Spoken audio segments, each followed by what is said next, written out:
දකුණු අප්‍රිකාවේ බොක්ස්බර්ග් වල වෑන් ඩිකේජ් පතලාසන්නේ කුඹුරක් කරහා වැටුණු පාරක් දිගේ මිනිසෙක් ගමන් කරනවා. ඔහු හාවන් දඩයම් කරමින් සංසුන්ව ඉදිරියට ගමන් කළා.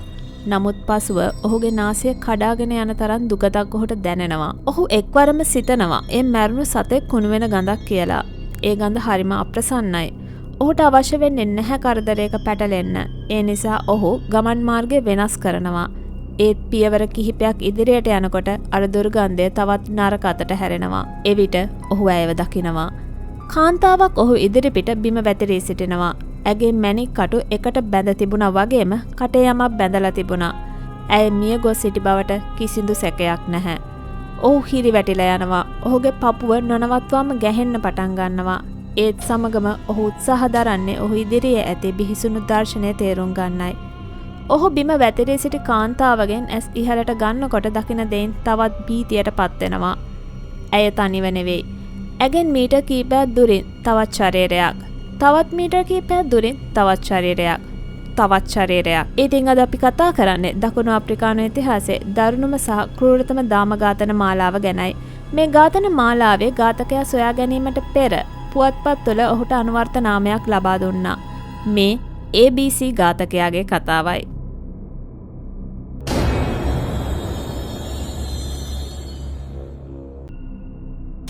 දකුණු අප්‍රිකාවේ දැඩි හිරුවෙලිය යටතේ කුණුවීමට දමා ගොස් තිබුණු මේ සිරුරුවල මැණික් කටු එකට බැඳ ගෙල සිර කිරීමෙන් සිදු කරලා තිබුණා. ඒ වගේම පහර දීම් නිසා ඇති වුණ තැලුම් සහිත තුවාල තිබුණා. දඩමේ ගිය පුද්ගලයා වහාම පොලිසියට මේ බව දැනුම් දෙනවා. පොලිසිය මේ ශේෂ්ත්‍රය පරීක්ෂා කරමින් විවිධ දි รา පත් වීමේ අවධිවල තිබුණු මල සිරුරු 10ක් සොයා ගන්නවා. සමහර සිරුරු බාගට වල දාලා තිබුණා වගේම තවත් බොහෝමයක් විවෘතව තිබුණා. හැබැයි මේ සියල්ලම එකම ඝාතන රටාවක් පෙන්වුම් කළා. යට ඇඳුම් වලින් බැඳ දමා තිබුණු මැණික් කටු, අඩක් ආවරණය කර තිබුණු මුහුණු, ගෙල සිර කිරීම නිසා උගුරේ ඇති වුණු තුවාල මේ පොදු ලක්ෂණ වුණා.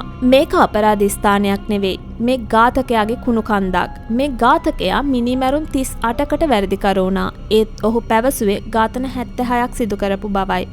ඔහු දකුණු අප්‍රිකාවේ ටෙඩ් බන්ඩි ලෙස පිරිස හඳුන්වනු ලැබුවා. මේ ඝාතකයා යක්ෂයෙක් මෙන් නොපෙනුණා. ඔහු මිනිසුන් සමග හොඳින් සිනාසෙයි. ඒ වගේම ආචාරශීලී ආකර්ශනීය පුද්ගලයෙක්. ඔහු රැකියා අවස්ථා ලබා දෙනවා. ඒ වගේම පුණ්‍ය ආයතන වලට මුවා වෙලා ඔහුගේ කීර්ති නාමය වැඩි කරගත් පුද්ගලයෙක්. දකුණු අප්‍රිකාවේ ස්ථාන 3ක ඔහුගේ වින්දිතෙන් හමු වුණා. ඒ ඇට්‍රේජ්විල්, බොක්ස්බර්ග්, ක්ලීව්ලෑන්ඩ් වල. ඒ නිසායි ඔහු හරියටම හඳුනාගන්න ඉස්සෙල්ලා ඔහුව පුවත්පත්වල ABC ඝාතකයා ලෙස නම් කරන්නේ. වෑන් ඩිජේක් පතලේ සොයා ගැනීමට වසරකට පෙර ජොහානස්බර්ග් වල ක්ලීව්ලන්ඩ් ප්‍රදේශයේ පොලිසියට නොසලකා හරින්න බැරි වුණ කේස් එකක් තිබුණා. ඒ 1994 සැප්තැම්බර් මාසයේ කාන්තාවන් 30 දෙනෙකු දින කිහිපයක් ඇතුළත මියගොස් සිටියදී සොයා ගැනීමයි. එක් අයෙක් හැරියට් ඩෙල් වල ජුපිටර් දුම්රිය ස්ථානයේ අසලත්, තවත් කෙනෙක් M2 අධිවේගී මාර්ගය අසලත්, තුන්වැනියා පතලක කුණු කන්දක් අසලදිත් සොයා ගන්නවා.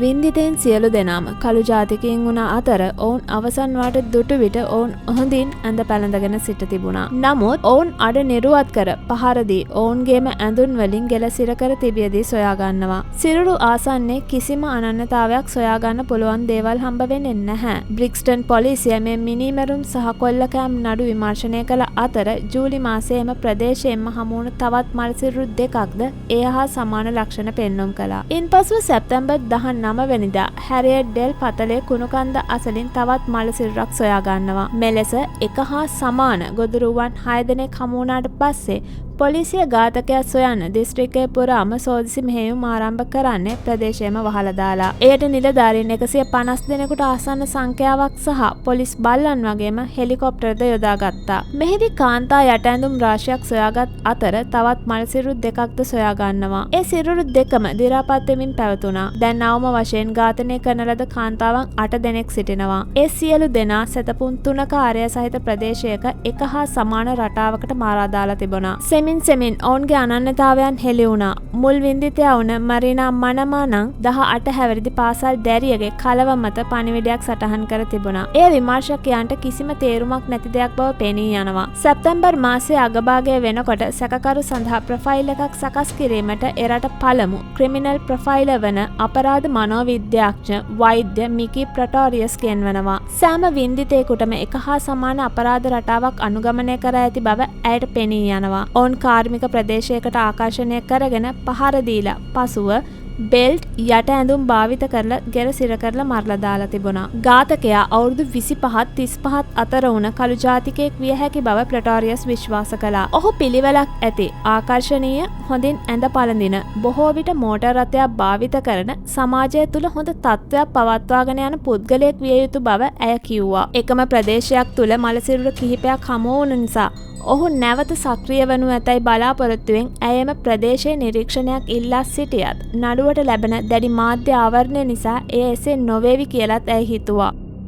ඔක්තෝබර් 8 වෙනිදා මේ ඝාතන රටාවට ගැලපෙන තවත් මලසිරුරක් ගෙල්ඩන් හි දුම්රිය ස්ථානයේ ආසන්නයේ තිබියදී සොයා ගන්නවා. පසුව පරීක්ෂකයන් එම ස්ථානයේ අසල වගාබිම්වල තිබී සොයාගත් මේ ඝාතන රටාවට ගැලපෙන කාන්තාවන් පිළිබඳව තවත් පැරණි නඩු දෙකක් සොයා ගන්නවා. වින්දිතීන්ගෙන් බොහෝ දෙනෙක් ප්‍රටෝරියා වෙස්ට්වල ඉඳලා සතපුම් 50ක ඒරියා එකක් තුල අතුරුදහන් වෙලා තියෙනවා කියලා අනාවරණය කරගන්නවා. දින කීපයකට පස්සේ පොලිසිය මාධ්‍ය සාකච්ඡාවක් පවත්වනවා. එහිදී ප්‍රධාන පොලිස් පරීක්ෂකතුමා ලක්ෂ 2ක මුදලක් නිවැරදි තොරතුරක් ලබා දෙන පුද්ගලයෙකුට ලබා දෙන බව ප්‍රකාශ කරනවා. වින්දිතීන් හඳුනා ගැනීම දිගින් දිගටම සිදුවෙමින් පැවතුණා. ඒ අතර තොරතුරු ගලා ඒමත් සිදු වුණා. ප්‍රටෝරියා වල චර්ච් ස්ක්වයර් එක ආසන්නයේ පිරිමි පුද්ගලයෙක් තරුණ ෆැෂන් ස්ටුඩන්ට්ලට රැකියා අවස්ථා ලබා දී තිබෙනවා. එතනට ගිය තරුණියක් නැවත ගෙදර ආවෙන්නේ නැහැ. ඇය පළමුව සැප්තැම්බර් මාසයේ M2 අධිවේගී මාර්ගයේ අසල හමු වුණ වින්දිත තරුණියයි. තවත් කේස් එකක් වුණේ ටෝල් බූත් කැෂියර් කෙනෙක්ගේ අතුරුදහන් වීමයි. ඇගේ අතුරුදහන් වීමෙන් දින 3කට පස්සේ මාටින් නමින් ඇගේ සේවා ස්ථානයට කතා කරපු පුද්ගලයෙක් ඇය රියානතුරකට ලක්වුණු බවත් ඇගේ පඩිය account එකට දාන ලෙසත් කියලා තියෙනවා. බටහිර ප්ලටෝරියාවල තවත් කාන්තාවක් ඝාතනය කිරීමෙන් පස්සේ කෝල් එකක් ගන්න පුද්ගලයෙක් ඔහු ඇගේ සේවාදායකයාට කතා කරන විට මොසෙස් සීමන් යන නම භාවිත කර ඇගේ හැඳුනුම් පත සොයාගත් බව කියනවා. වින්දිතයන්ගෙන් කීප දෙනෙක් අවසන් වරට රැකියා පොරොන්දු වෙමින් හොඳින් හැඳ පැළඳගෙන සිටි මිනිසෙකු සමග දැක ඇති බව පෙනෙන්නට තිබුණා. බොහෝ විට මේ පුද්ගලයා එක් අයෙක් විය හැකියි. මේ සාක්ෂිකරුවන් භාවිත කරමින් රහස් පරීක්ෂකයන් අනන්‍යතාවයන් කිහිපයක් ගොඩනගා ගනිමින් සිටිය අතර එක් සැකකරුවෙක් වන ඩේවිඩ් ස්ලෙපර් වෙත සාක්ෂි ගණනාවක්ම යොමු වුණා.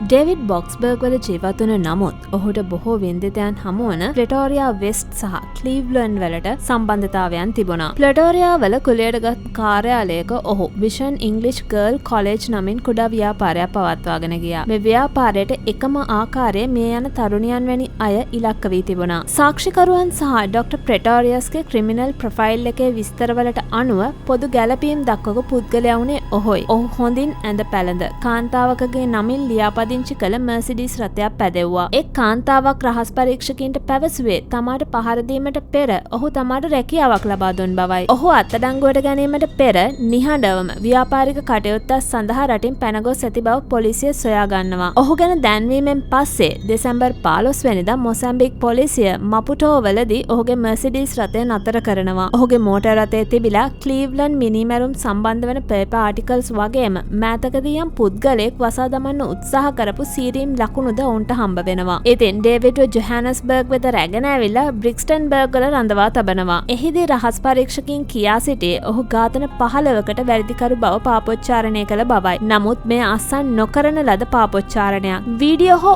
ඔඩියෝ පටිගත කිරීමක් නොමැති වාචිකව පමණක් සිදු කරපු පාපොච්චාරණයක්. ඔහු තනිව ක්‍රියා නොකළ බවත් ටීටෝ සහ මැන්ඩලර් යන දෙදෙනා සහාය වුණ බවත් ඔහු කියා තියෙනවා. ඔහු පාපොච්චාරණය සහිත ලියවිල්ල අත්සන් කිරීම ප්‍රතික්ෂේප කරනවා. ඒත් අපරාධ ස්ථානය පෙන්වීමට එකඟ වෙනවා. එම සතියේම අත්වල සහ කකුල්වල මාංචු යොදා රහස් පරීක්ෂකයන් ඔහුව විවිධ ස්ථානවලට රැගෙන ගියා. ග්ලේන් හවුස් වලින් හමු වුණ එක් වින්දිතෙක් වුණ අමන්දා තෙත් හමු ස්ථානය ඔහු පෙන්වා දෙන අතරම ඇගේ ඇඳුම් සහිත ප්ලාස්ටික් බෑග් එකක් පඳුරක් යට තියෙනවා කියලත් කියනවා. මේ රළු ප්‍රදේශයේ ගමන් කිරීම පහසු වෙන විදිහට ඔහුගේ කකුල් වල මාංචු ඉවත් කරනවා. පස්සේ බෑග් එක හොයාගන්න ඔහුගේ අතේ මාංචු ඉවත් කරනවා. ඒත් සමගම තමාගේ අවස්ථාව ලබා ගන්න ඩේවිඩ් අසල තිබුණු පොල්ලක් අරගෙන පරීක්ෂකයෙකුගේ හිසට පහර දීලා පැන යන්න උත්සාහ කරනවා. ඒත් තවත් නිලධාරියෙක් අනතුරු අඟවා කෑ ගහන අතරතුර ඔහු පැන යන ඩේවිඩ්ට වෙඩි තබනවා. වෙඩි තැබීමේදී ඩේවිඩ්ගේ හිසට වෙඩි වැදුණු අතර පසුව එදිනම රෝහලේදී ඔහු මිය යනවා. මේ සිදුවීමට මාධ්‍ය ශනික ප්‍රතිචාරයක් දක්වනවා. පොලිසියට කිසිම ආකාරයක පිළිගත හැකි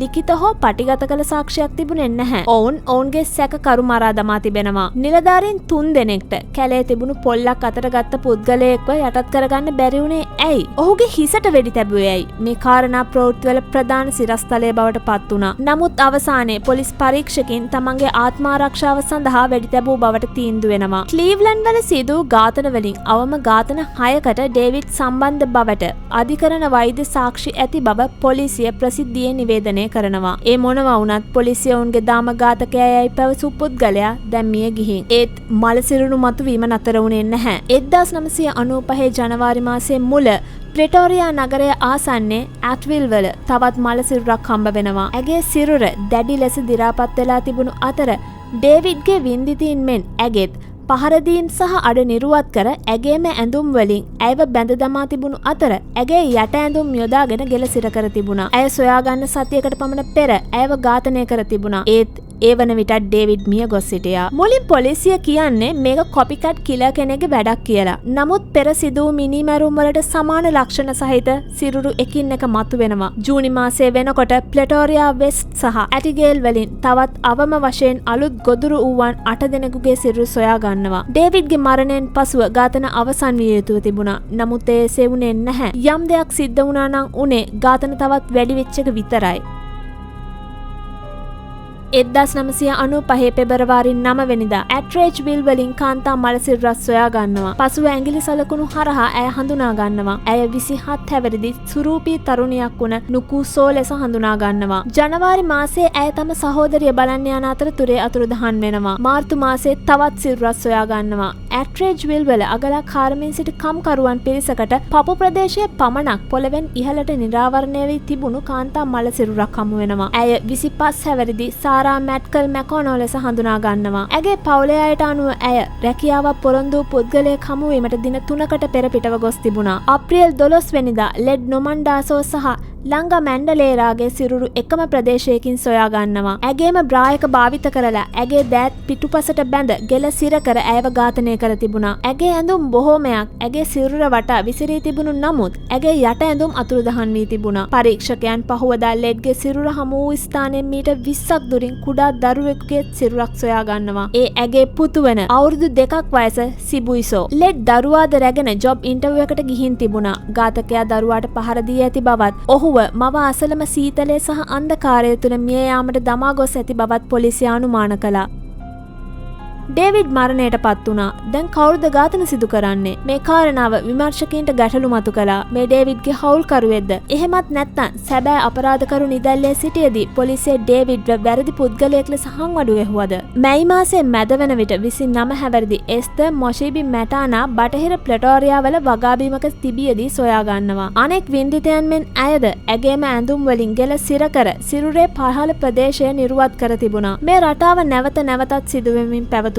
ජූනි මාසයේ යට ඇඳුමින් සිටි කාන්තාවක් හෑන්ඩ් බෑග් එකක පටියකින් ගෙල සිර කර තිබියදී සොයාගන්නේ ගසක් මත දෙබලක් මත රඳවා තිබියදී. පසුව තවත් මලසිරුරු කීපයක් ඒ ලෙසටම මතුවෙනවා. ජූනි මාසයේ 4 වෙනිදා ඇට්රේජ්විල් වලින් සොයාගත් කාන්තාවගේ කලිසම ගෙල වටා බැඳ පොල්ලක් භාවිත කර තද කර මරා දමා තිබුණා. ඒ පොල්ල භාවිත කර කොතරම් තද කර තිබුණද කිව්වොත් රෙද්ද බෙල්ලෙන් මස් හරහා අස්ති කොටස් සමග කාවැදී තිබුණා. මේ ඝාතනයෙන් පස්සේ ඝාතකයා බොක්ස්බර්ග් වෙත මාරු වෙනවා. මේ ප්‍රදේශයේ පළමු සිදුවීම වාර්තා වෙන්නේ ජූලි 17 වෙනිදා. එහිදී පිරිමියෙක් සහ කාන්තාවක් වගා ප්‍රදේශයකට යන ආකාරයත් පසුව පිරිමි පුද්ගලයා පමණක් ආපසු වෙන ආකාරයත් බයස් පාක් අසල ජීවත් වුණ පුද්ගලයෙක් දැකලා තියෙනවා. ඔහු ඒ පිළිබඳව පරීක්ෂා කරන්න ගිය විට බිම වැටී සිටි. එහෙත් තවමත් ශරීරයේ උණුසුම්ම පැවති කාන්තාවක් සිටිනු දකිනවා. පොලිසිය එම ස්ථානයට පැමිණ ඇයට නැවත පණ දීමට උත්සාහ කළත් එයට ප්‍රමාද වැඩි. ඇය වයස අවුරුදු 25ක් වුණ ජොසෆින් මන්සාලි මෙලන්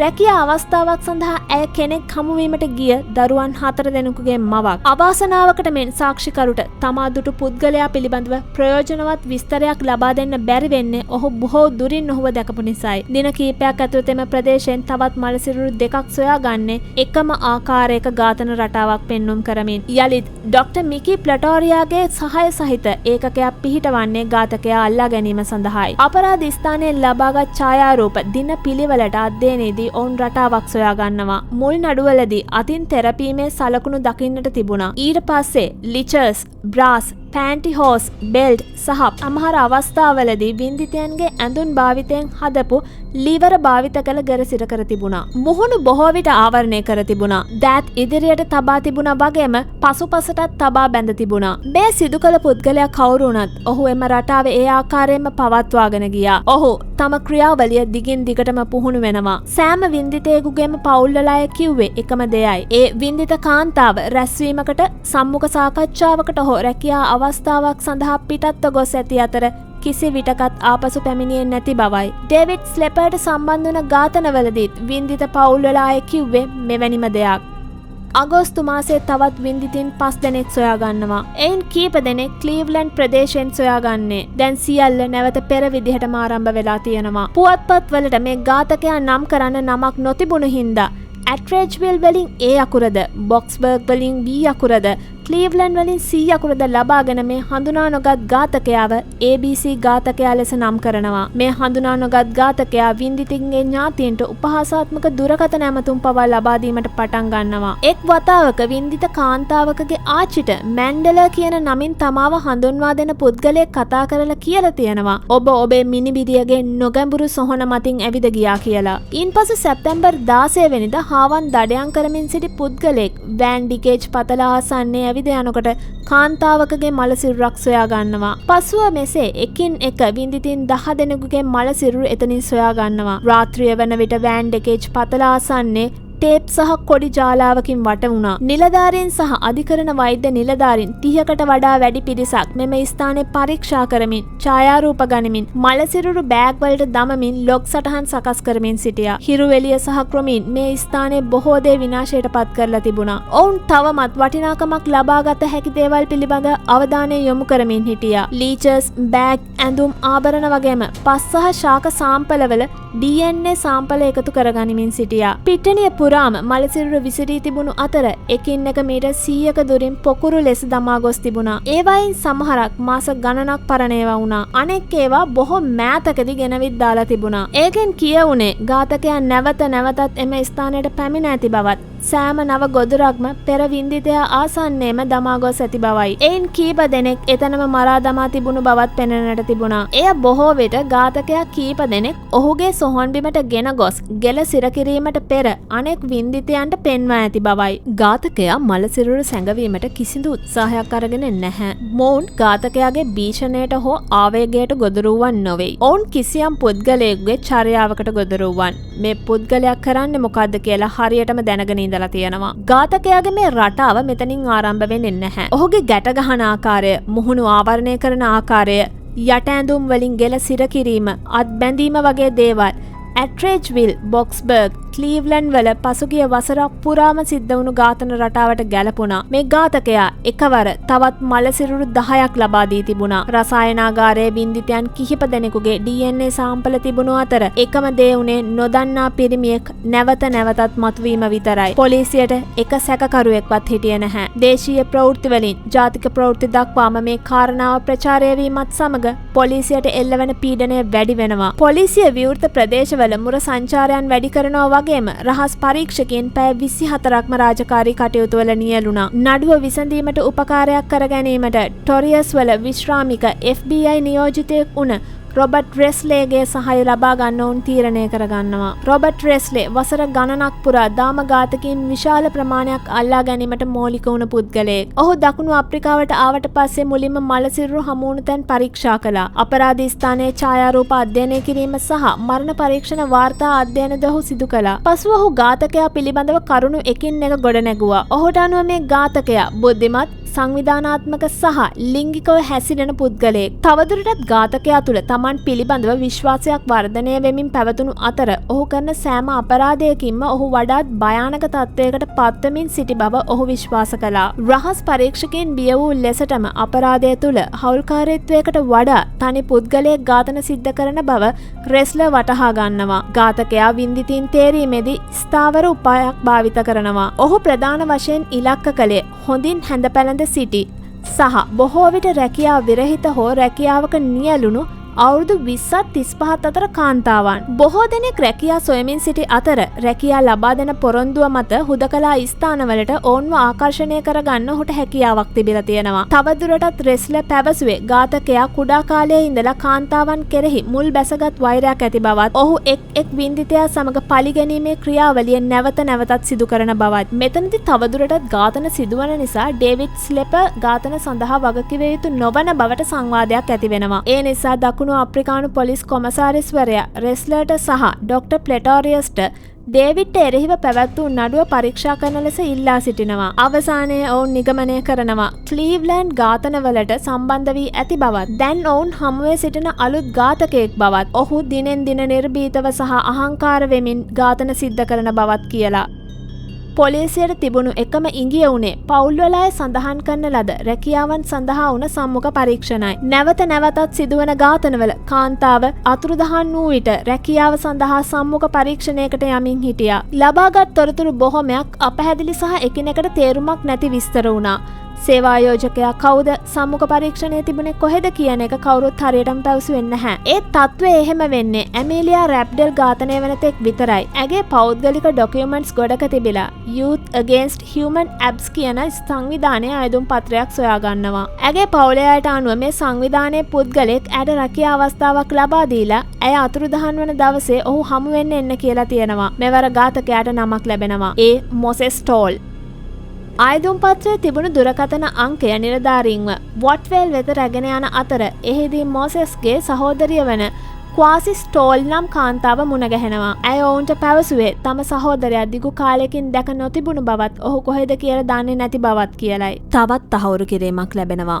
ඒ වෑන් ඩෙකේජ් පතල් භූමිය ආසන්නයේ හමු වූ සිරුරු වලින් එක් සිරුරක් බෙනෝනි ළමාරක්ෂක මධ්‍යස්ථානයේ සේවය කරපු ටිෆිනා මැක්ගොඩ්ස්ගේ බව. ඇය අතුරුදහන් වෙන්න ටික කාලයකට කලින් Youth Against Human Abuse සංවිධානයේ මොසෙස් ටෝල් නම් වූ පුද්ගලෙක් රැකියා අවස්ථාවක් ලබා දෙන බව පවසා ළමා රැකවරණ මධ්‍යස්ථානයට ආව කියලා ඇගේ මිතුරියක් පවසනවා. පහුවදා ටෙෆෙනා රැකියාවට ආවේ නැති හින්දා උන් හෙතලා තියෙන්නේ ඇය ඒ රැකියාවට ගියා කියලා. දින කීපයකට පස්සේ ටෙෆෙනාගේ මවගේ පැමිණීමත් සමග ළමා රැකවරණ මධ්‍යස්ථානයේ පිරිස කුමක් හෝ වැරද්දක් සිද්ධ වෙලා තියෙන බව වටහා ගන්නවා. මේ නිසා පරීක්ෂකයන් ඔවුන්ගේ සෙවුම් පද්ධතිවල මොසෙස් ටෝල් නම් වූ පුද්ගලයෙක් පරීක්ෂා කරනවා. ඒ තරමක් පොදු නමක් නිසා ගැළපීම් කීපයක් තිබුණා. ඒ අතර ලිංගික චෝදනාවක් එල්ල වුණ මොසෙස් ටෝල් නම් වූ එක් විශේෂ පුද්ගලයෙක් හිටියා. ඔහුගේ ඡායාරූපය මුද්‍රණය කරලා ටෙෆිනාගේ සගයන්ට පොලිසියක පෙන්වනවා.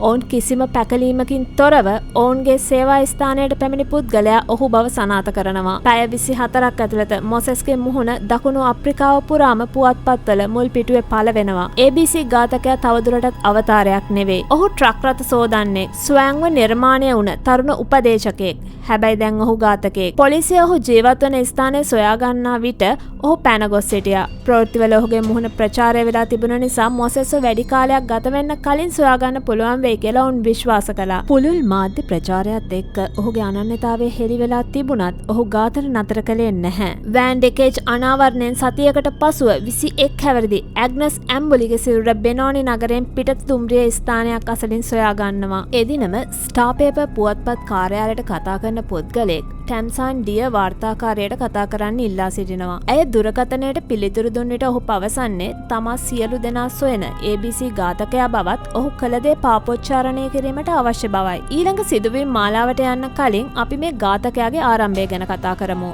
මොසෙස් ටෝල් 1964 නොවැම්බර් 17 වෙනිදා ජොහානස්බර්ග් නගරයෙන් පිටත නගරයක උපත ලබනවා. දකුණු අප්‍රිකාවේ පීඩාකාරී වර්ග භේදය වෙනුවෙන් සටන් කරන කළු ජාතික පවුලක් වෙන සයිමන් සහ සොෆී ස්ටෝල් ඇතිදැඩි කරන දරුවන් 5 දෙනාගෙන් ඔහු හතරවැන්න වෙනවා. සයිමන්ගේ මිය යාමත් එක්ක ඔවුන්ගේ ජීවිතය දුෂ්කර වෙනවා. ස්ථිර ආදායම් මාර්ගයක් නොමැති වූ සොෆීට දරුවන් පෝෂණය කිරීමට සහ ඇඳුම් පැළඳුම් ලබා දීමට අරගලයක නියැලීමට සිදු වෙනවා. ඇගේ දුක මත්පැන් මත යැපීමක් බවට පත් වෙනවා. වැඩි කාලයක් නොගොස් ඇය තම දරුවන්ව ශාරීරිකව අපයෝජනය කරන්න පටන් ගන්නවා. අවසානයේ ඇය එක් තීරණයකට එනවා. ඇය දරුවන් 5 දෙනාව පොලිස් ස්ථානයකට රැගෙන ගොස් තමන් මව බව හෙළි නොකරන ලෙස පවසලා ඔවුන් වෙහි දමා යනවා. පස්සේ ඔවුන් සියලු දෙනාවම අනාථ නිවාසයකට යොමු කරනවා. වසර 3ක් තිස්සේ මොසෙස් කියා සිටියේ අනාථ නිවාසයේ ඔවුන් බලාගන්න සිටි පුද්ගලයන් අතින් ඔහු සහ ඔහුගේ සහෝදරයා ශාරීරික හිරිහැරවලට ලක් වුණා කියලා. ඒ දේවල් කොයිතරම් නරක අතට හැරෙනවද කියනවා නම් ඔවුන්ට පැන යනව හැරෙන්න වෙන විකල්පයක් තිබුණේ නැහැ.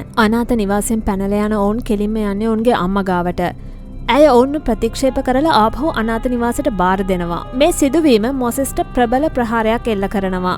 වෙනත් ළමා නිවාසයකට මාරු කිරීමෙන් පස්සේ ඔහු නැවතත් එයින් පැන යනවා. මෙවර ඔහු තම වැඩිමල් සහෝදරයා වුණ පැට්‍රික් සමග නවතින්න හිතාගෙන ගාවෝඩ් වලට ගමන් කරනවා. පැට්‍රික්ට ඔහුව නඩත්තු කරන්න නොහැකි වෙනකොට මොසෙස් භයානක රත්තරන් පතල් වල වැඩ කරන්න යන්නේ ජීවිතය රැකගන්න අවශ්‍ය ඕනම දෙයක් කරන්න හිතාගෙනයි. පිටතින් ඔහු ආචාරශීලී, බුද්ධිමත් සහ මිත්‍රශීලී පුද්ගලයෙක් වුණා. ඔහුගේ හොඳ පෙනුමත්, ආකර්ශනීය සිනහවත් තරුණ කාන්තාවන්ගේ ආකර්ෂණයට හේතු වුණා. ඔහු වීදි දරුවන්ට උදව් කිරීම සම්බන්ධව ප්‍රසිද්ධ චරිතයක්. ඔහු ඔවුන් තුළ ඔහුගේ ළමා කාලය දුටුවා වෙන්න පුළුවන්. ඒත් ඔහු අභ්‍යන්තරයෙන් වෛරය, විශේෂයෙන්ම කාන්තාවන් කෙරෙහි අකමැත්තකුත් වැනි බලපෑම් වලට ලක් වෙමින් හිටියා. 1982 දී වයස අවුරුදු 22ක් වුණ මොසෙස් ඔහුගේ කෝපය පිට කරනවා. ඔහු අතහැර දැමූ පතලක් අසල ඔහුගේ පෙම්වතියගේ සහෝදරිය වන පැටිෂියාට පහර දෙනවා. පැටිෂියා මේ පිළිබඳව කාටවත් වාර්තා නොකරන්නේ ඔහු ඇයට තර්ජනය කරන හින්දායි. මේ සිදුවීමෙන් පස්සේ ඔහු නැවතත් මෙවැනි දේ සිදු කරනවා. ඔහුගේ සෑම වින්දිතෙක්ම නිහඬව සිටින්නේ ඔවුන් කිසිවක් හෝ පැවසුවොත් ඔවුන්ව ඝාතනය කරන බවට ඔහු තර්ජනය කරපු හින්දායි. ඔහුගේ වයස 20 ගණන් වල මැද භාගය වෙනකොට ඔහු පිරිස අතර කැපී පෙනෙන උපක්‍රමයක් භාවිත කරනවා. ඒ රැකියා ලබා දෙන ව්‍යාපාරිකයෙක් ලෙස පෙනී සිටීමයි. ඔහුගේ ඉලක්කයක් වුණ ඩොරිස් සුවකාමිසා නම් කාන්තාව සම්මුඛ පරීක්ෂණයක් සඳහා ජර්මිස්ටන් දුම්රිය ස්ථානයේදී ඔහු හමු වෙනවා. මොසෙස් ඇයව වගා භූමියක් කරහා වැටුණු පාරක් දිගේ එක්ක යන අතරතුරේ ඇයට පිහියක් එල්ල කරනවා. ඉන්පසු ඔහු ඇගේම යට ඇඳුම් වලින් ඇගේ දෑත් බැඳලා ඇයට පහර දෙනවා. හැබැයි මේ සිද්ධිය ඔහුගේ පසුකාලීන අපරාධ වගේ නෙවෙයි. මොකද ඔහු ඇයව ඝාතනය කළේ නැහැ. ඩොරිස් නිහඬව හිටියේ නැහැ.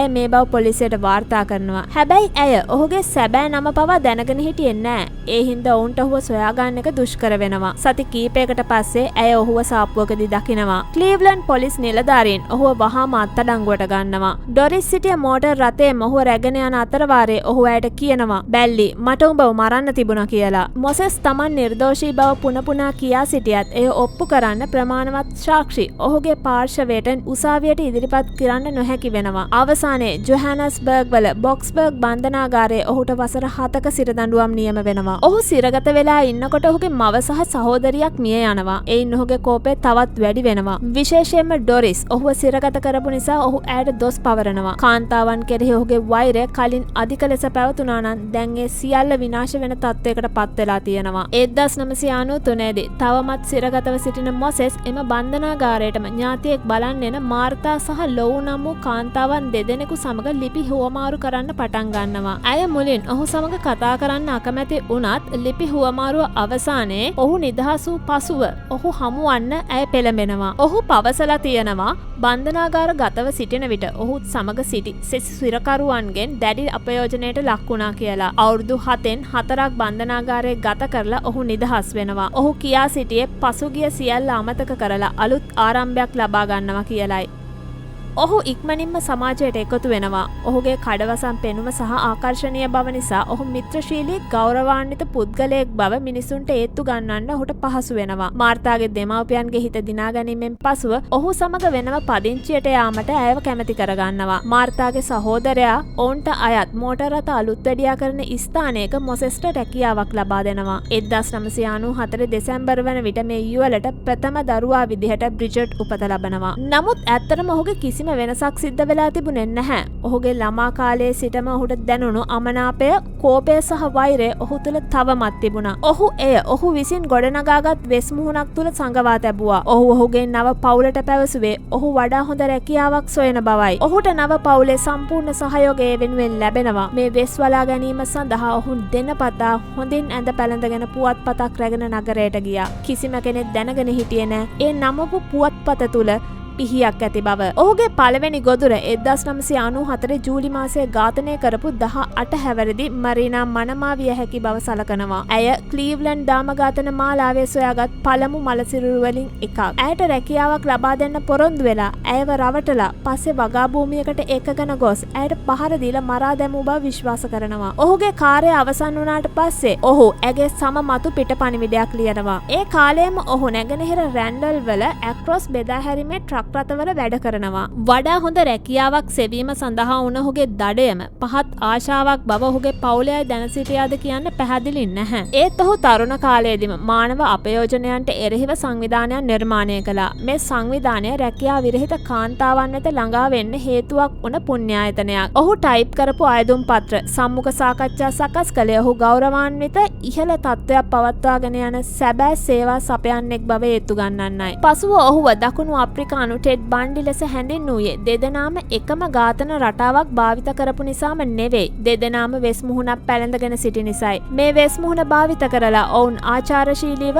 උපක්‍රමශීලීව වින්දිතයන්ට සමීප වෙනවා. මොසෙස් මේ කාලය තුල විවිධ අනුවර්ත නාමයන් භාවිත කරනවා. විශේෂයෙන්ම ඔහුගේ වින්දිතයන්ගේ පවුල්වල සමාජිකයින්ට නින්දා අපහාස දෙන කෝල් ලබා ගන්න. ඒ වගේම ඔහු තම අසල්වැසියන් සමග මිනිමැරුම් සහ ABC ඝාතකයාගේ නඩුව ගැන විවෘතව සාකච්ඡා කරනවා. ඒ වගේම ඔවුන් සමග බිය සහ කුතුහලය බෙදා ගන්නා විදිහට රඟපානවා. හැබැයි ඔහුගේ අරමුණ වෙන්නේ තොරතුරු සොයමින්, විශේෂයෙන්ම පොලිසිය තමාගේ අපරාධ පිළිබඳව සොයාගත් දේවල් දැනගන්න එකයි. මොකද ඔහුගේ විශ්වාසයට අනුව වසරක් තුල ඔහු ආසන්න වශයෙන් කාන්තාවන් 70කට අධික ප්‍රමාණයක් ඝාතනය කරලා තිබුණා. 1995 ජූලි මාසයේ ඔහු මාර්තා සමග ඇති කරගන්නා අඩදඹරයක් නිසා නිවසෙන් පිට වෙලා යනවා. මාස දෙකකට පස්සේ මාර්තා දැනගන්නවා ඇය ආදරය කළ, ඇය සමග ජීවත් වුණ ඇගේ දියණියගේ පියා වුණ පුද්ගලයා දකුණු අප්‍රිකාවේ දරුණුතම දාම ඝාතන නඩුවේ ප්‍රධාන සැකකරු කියන බිහිසුණු සත්‍ය.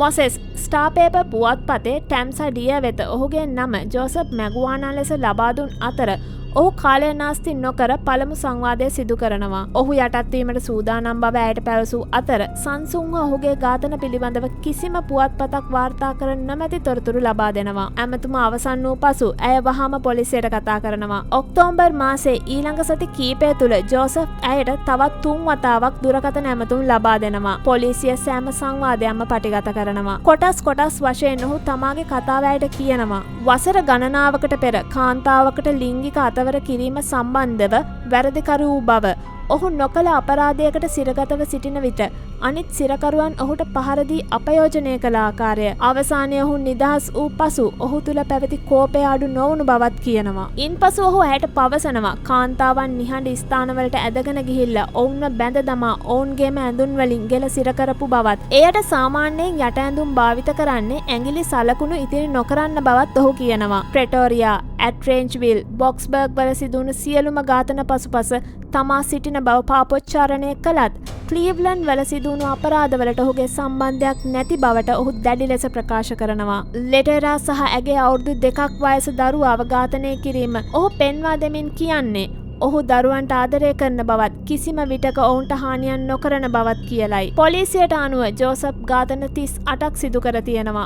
නමුත් ජෝසප්ට අනුව ඔහු කාන්තාවන් 76ක් ඝාතනය කරලා තියෙනවා. ටැම්සන් සාක්ෂි ඉදිරිපත් කරන්න කියලා ජෝසප්ට කියනවා. ඒ අනුව ඔහු පොලිස් පරීක්ෂාවට ලක් නොවුණු ස්ථානයක් ඔවුන්ට පවසනවා. නිලධාරීන් එම ස්ථානය පරීක්ෂා කිරීමට ගිය විට එම ස්ථානෙන් ඇටසැකිලි කොටස් සොයා ගන්නවා. දින කීපයකට පස්සේ ඔහු තවත් ගොදුරක් වෙත පොලිසිය යොමු කරනවා. ඒ විවෘත භූමියක ගසක එල්ලෙමින් සිටි කාන්තාවක්. මේ ඝාතනයත් ඔහුගේ ඝාතන රටාවට ගැලපුණා. ඒ ආකාරයටම ඉදිරි දිනය තුලත් තවත් මලසිරුරු 3ක් සොයා ගන්නවා. ඔහු තවමත් වින්දිතීන් සොයනවා. ටැම්සන්ට ලබා දෙන එක් ඇමතුමකදී ඔහු පවසනවා ඔහුගේ මුදල් අවසන් වීම නිසා ඔහු භාවිතා කරන දුරකථනයේ අංකය ලබා දීමෙන් ඔහුට නැවත කතා කරන ලෙස. පොලිසිය ඒත් සමග ඔහු අල්ලගන්න එතනට ගියත් ඔවුන් යන විට ෆෝන් බූත් එකේ කවුරුත් හිටියේ නැහැ. ඒ ඔහු කරපු දෙවෙනි වැරද්ද. ඔහුගේ බිඳ වැටීමට හේතු වන තුන්වන සහ අවසාන වැරද්ද කරන්න ඔහු වැඩි කාලයක් ගත්තේ නැහැ. ඔහුගේ මුහුණ පුවත්පත්වල ප්‍රචාරය වීම නිසා මොසෙස් මස්සිනා වෙන මැක්ස්වෙල්ට කතා කරලා ආරක්ෂාව සඳහා තුවක්කුවක් අවශ්‍ය බව පවසනවා. ඒ සඳහා මැක්ස්වෙල් සේවය කළ බෙනෝනි වල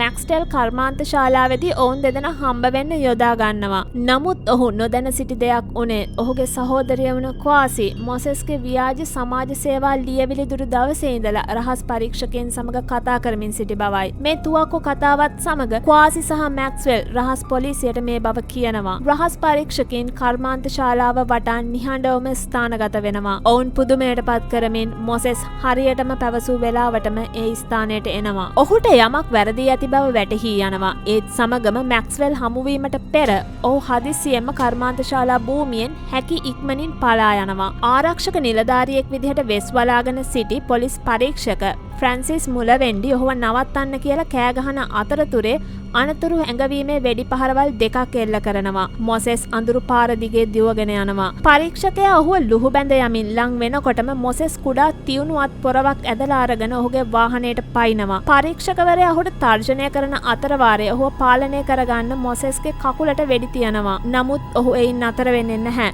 මොසෙස් යළිත් කුඩා පොරවෙන් පරීක්ෂකයාට පහර දෙනවා. ඔහු ඒ යන්තමින් මග හැරගන්නවා. පරීක්ෂකයාගේ තුවක්කුව බිම දාන බලාපොරොත්තුවෙන් ඔහු පොලිස් පරීක්ෂකයාගේ අත සපා කනවා. ඒත් සිද්ධ වෙන්නේ නොහිතපු දෙයක්.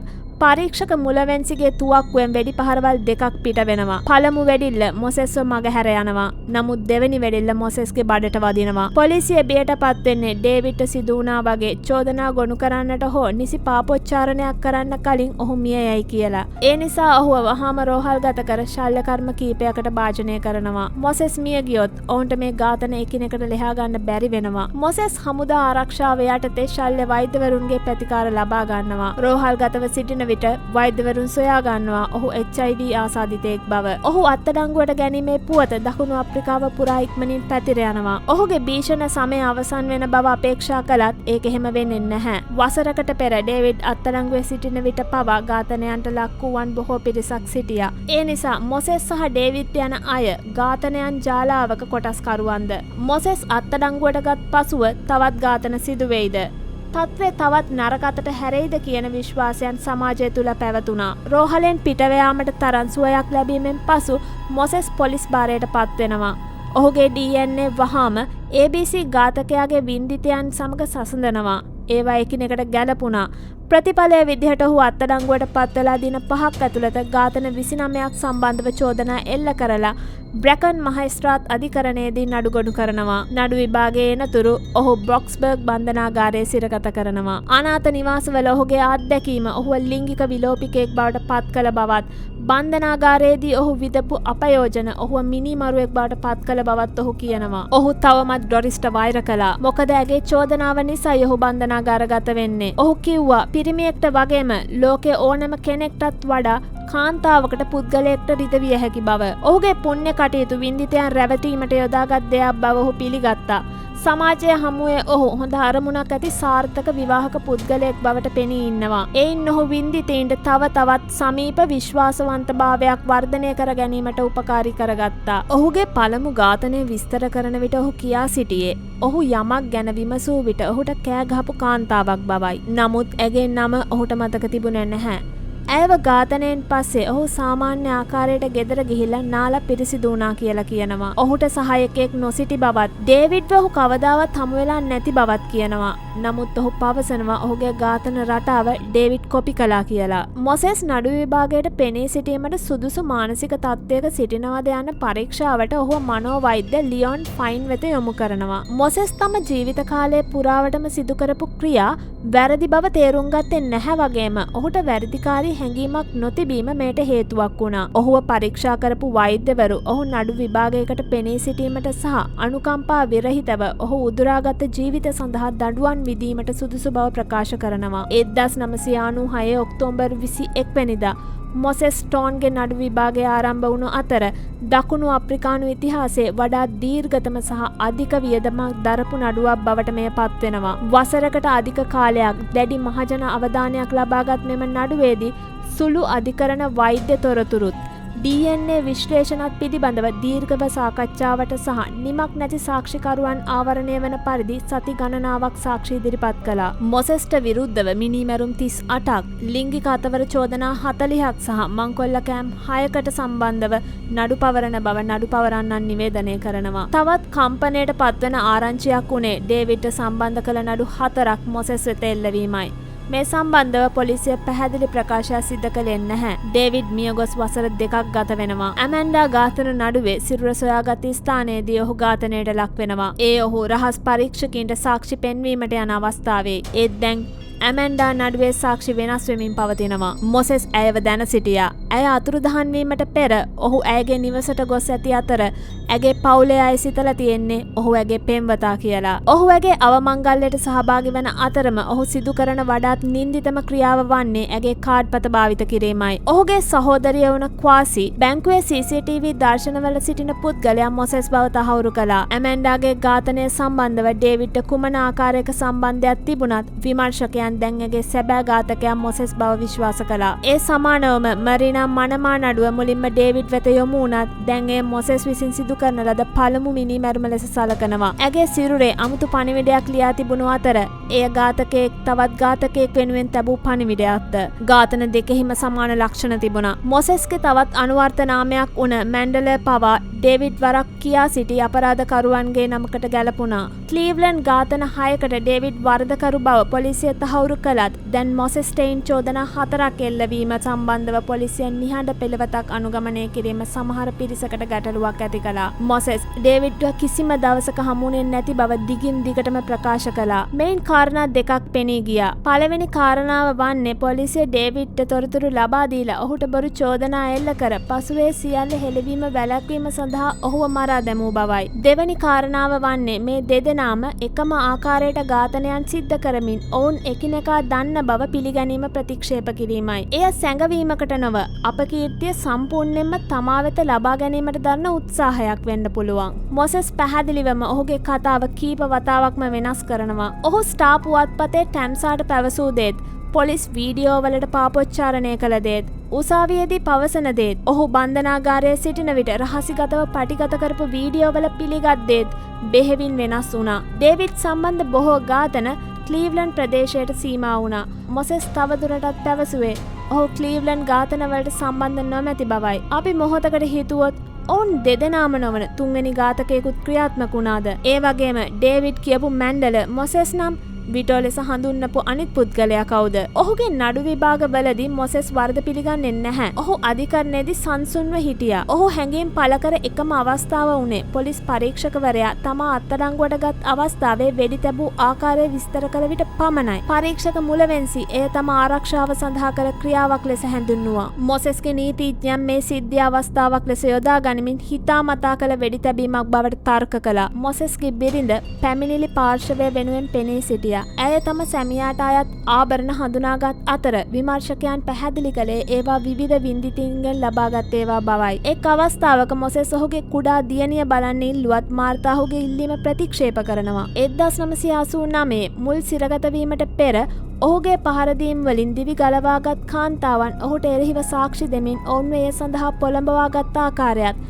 පහර දුන් ආකාරය සහ තර්ජනය කළ ආකාරය විස්තර කළා. මේ මුල් අපරාධ බොහෝමයක් පසුකාලීන ඝාතනවලට පෙළඹ වූ බවත් ඒ නිසා ඔහු බන්ධනාගාරයෙන් පිට වූ පසු වහාම ඝාතන කිරීමට යොමු වූ බවටත් ඔවුන් සාක්ෂි ඉදිරිපත් කළා. දුරකථන වාර්තා ඔහු ළඟ තිබිලා හම්බුණු භාණ්ඩ සහ DNA ගැලපුම් භාවිත කරමින් මොසෙස්ව ඝාතන 38කට ඍජුවම සම්බන්ධ කළා. ජෝසප් යන අනුවර්ත නාමයෙන් ටැම්සාට සහ ඩෙබ්යාට කතා කළ පුද්ගලයන් ඇත්ත වශයෙන්ම මොසෙස් බව හඬ විශ්ලේෂකයින් පවා තහවුරු කළා. පොලිසිය විසින් සාදන ලද ඔහුගේ පාපොච්චාරණයන් අඩංගු පටිගත කිරීම නඩු විභාගයේ පුරාම මතභේදයට ලක් වුණා. ඔහුගේ නීතිඥයින් තර්ක කළේ වින්දිතීන්ගෙන් නම් සහ අනෙකුත් විස්තර පටිගත කිරීම සඳහා පාපොච්චාරණය කිරීමට රහස් පරීක්ෂකයින් ඔහුට බල කරපු බවයි. මේ හේතුව නිසා 1997 ජනවාරි මාසයෙන් නඩු විභාගයෙන් නතර කරනවා. අවසානයේ ජූලි මාසයේ පාපොච්චාරණ වීඩියෝ බලහත්කාරයෙන් ලබා නොගත් බව සඳහන් කරමින් මිනිසුරුතුමාය සාක්ෂියක් ලෙස භාවිත කළ හැකි බව තීන්දුව කරනවා. මොසෙස් මිනිමැරුම් 29ක් පාපොච්චාරණය කළ අතර ඔහු තම වින්දිතීන් රඳවාගත් ආකාරය, පහර දුන්න ආකාරය සහ ගෙලසිර කර ඝාතනය කළ ආකාරය විස්තරාත්මකව විස්තර කළා. ඒ කොහොම වුණත් ලේ ගැලීම් හෝ තුවාල සහිතව සිදු වූ ඝාතන තමා සිදු නොකරපු ඝාතන බව ඔහු කියා සිටියා. ඔහු තම වින්දිතීන්ගේ මුහුණු වසා ඝාතනයන් සිදු කළේ ඔවුන් මරා දමන විට ඔවුන්ගේ අවසාන ඉරියව්ව දැකීමට අකමැති වූ නිසා බව ඔහු පවසනවා. ඒ වගේම ඔහු කියනවා ඔහුට බොරු චෝදනා එල්ල කළ කාන්තාව මරා නොදැමීම ගැන ඔහු කනගාටු වෙන බව. ඔහු ඩොරිස්ට සමාන කාන්තාවන් ඉලක්ක කරගත් බවත්. ඔහු ට්‍රක් රථ සේදූ ඇෆ්‍රෝ ආයතනයේ ටයිපිස්ට් වුණ මෙලඩි ස්ටෝන් හරහා ඔහුගේ සංවිධානයට අවශ්‍ය අයදුම්පත් සකස් කරගත් බවත් තවදුරටත් ඔහු කියනවා. මුලදී ඔහු මේ සංවිධානය ළමා ප්‍රජා සංවිධානයක් ලෙස හඳුන්වූ අතර පසුව ඇගේ යෝජනාවකට අනුව Youth Against Human Abuse කියන නම යොදනවා. අනෙක් බොහෝමයක් අය මෙන් මෙලඩිද මොසෙස් හොඳ කෙනෙක් බව සිතනවා. උපකාර අවශ්‍ය දරුවන්ට ඔහු හරහා සහාය වෙන්නත් ඇය හිතනවා. ඇය වැනි තවත් බොහෝ අය සිටියා. ඔහුව හඳුනාගන්න හේතුන තවත් සිද්ධියක් වුණේ ටිෆිනා මැන්ගොට්ස් ඝාතනයේදී. ඔහු නිදහස් ඡායාරූප ශිල්පියෙක් බව පවසා ඔහු වෙනුවෙන් වැඩ කිරීමට ඇයව කැමැති කරවා ගන්නට ඔහුගේ සංවිධානයේ රැකියාවක් ලබා දීමට ඔහු ඇය සේවය කළ ස්ථානයට පැමිණීම නිසායි.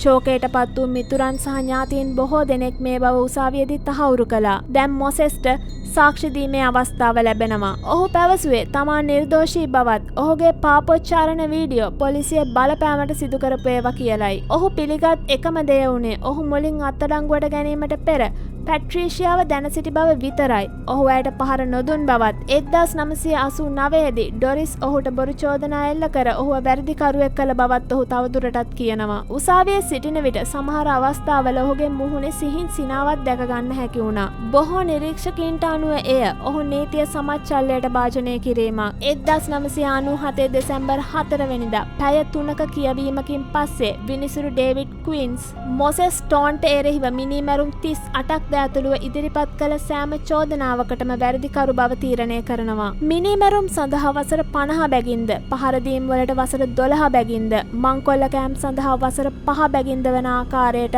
අකණ්ඩ සිර දඬුවම් නියම කරනවා. ඔහුට ඔහුගේ පළමු වසර 930ක කාලය ජීවත් වීමට හැකි වොත් සමාව දීම සඳහා සුදුසුකම් ලැබෙන විදිහට දඬුවම් නියම වෙනවා. මරණ දඬුවම ක්‍රියාත්මක වුණේ නම් කිසිම පැකිලීමකින් තොරව ඔහුට මරණ දඬුවම ලබා දෙන බව විනිසුරුතුමා තවදුරටත් සඳහන් කරනවා. මොනම හේතුවක් නිසාවත් මොසෙස් බන්ධනාගාරයෙන් පිටට නොයා යුතු බව බන්ධනාගාර නිලධාරීන්ට විශේෂයෙන්ම කියා සිටිනවා. ඔහුගේ දඬුවම් ප්‍රකාශ කරන විට මොසෙස් කිසිම හැඟීමක් පෙන්වන්නේ නැහැ. පසුව ඔහුව දකුණු අප්‍රිකාවේ වඩාත් භයානකම සහ අධි අවදානම් සිරකරුවන් රඳවා සිටින ප්‍රිටෝරියා මධ්‍යම බන්ධනාගාරය වෙත යොමු කරනවා. HIV ආසාදිතයෙක් වුණ නිසා ඔහු අවුරුදු 5ක් 8ක් වැනි කාලයක් ජීවත් වෙයි කියලා වෛද්‍යවරුන් බලාපොරොත්තු වුණත් බන්ධනාගාරයෙන් ලැබුණු උසස් වෛද්‍ය ප්‍රතිකාර නිසා අද දක්වාම ඔහු ජීවත් වෙනවා. එහෙත් HIV ආසාදනය වූ ඔහුගේ බිරිඳට සහ දරුවාට ප්‍රතිකාර හරියාකාරව ලැබුණේ නැහැ. ඔවුන්ට කුමක් සිදු වුණාද කියන එක හරියටම දන්නේ නැහැ. බොහෝ පිරිසක් විශ්වාස කළේ ඔවුන් මිය ගිහින් ඇති බවයි. දැන් ඔහුට වයස අවුරුදු 60ක් පමණ වෙනවා. අවුරුදු 30කට පස්සේ නඩුව පිළිබඳව නව හෙළිදරව් කිරීමක් පාපොච්චාරණයක් තවමත් සිද්ධ වෙලා නැහැ.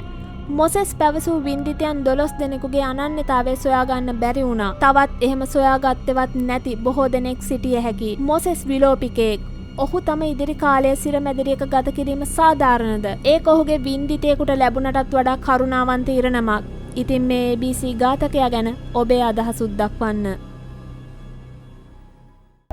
ඉතින් මේ වීඩියෝ එකට කැමති නම් channel එක subscribe කරලා දිගටම අපිත් එක්ක ඉන්න කියලා ඉල්ලන ගම හැම දිනාටම සුබ දවසක් කියලා ප්‍රාර්ථනා කරනවා.